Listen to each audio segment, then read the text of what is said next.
রবিবার বিকেলে মধুপুর লেম্বুতুল এলাকা থেকে দুই যুবক আকণ্ঠ মদ পান করে একটি মারুতি গাড়ি করে নোয়াবাড়ির উদ্দেশ্যে যাচ্ছিল। এমন সময় মাখন সর্দার পাড়া এলাকা থেকে বাইক চেপে ভাই বোন মধুপুরের উদ্দেশ্যে আসছিল।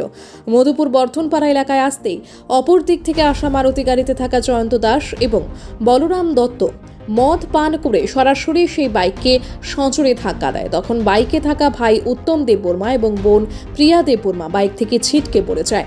মুহূর্তের মধ্যেই অজ্ঞান হয়ে পড়ে প্রিয়া দেববর্মা। পরবর্তী সময়ে রাস্তার মধ্যে পড়ে থাকা অবস্থায় এলাকার জনগণ ছুটে আসে।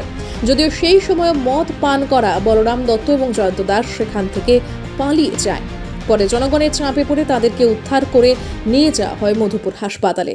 এইদিকে প্রিয়া দেববর্মার মাথায়, হাতে এবং পায়ে প্রচণ্ড আঘাত লাগে। তাছাড়া উত্তম দেববর্মার চোখের মধ্যে মারুতি গাড়ির গ্লাস ভেঙে প্রবেশ করে। পরবর্তী সময়কে তাদেরকে মধুপুর হাসপাতালে নিয়ে গিয়ে চিকিৎসা শুরু হয়। এইদিকে এলাকার কয়েকজন মাতব্বর তাদেরকে জিজ্ঞেস করে মামলা যাতে না করা হয় তা মীমাংসা করে দেওয়া হয় তা বলেন, কিন্তু রাত গড়িয়ে গেলেও মীমাংসার কোনো খবর নেই। পরবর্তী সময়ে বাধ্য হয়ে সোমবার দুপুরবেলা অভিযুক্ত মারুতি গাড়ির চালক জয়ন্ত দাস এবং বলরাম দত্তের বিরুদ্ধে মামলা দায়ের করে।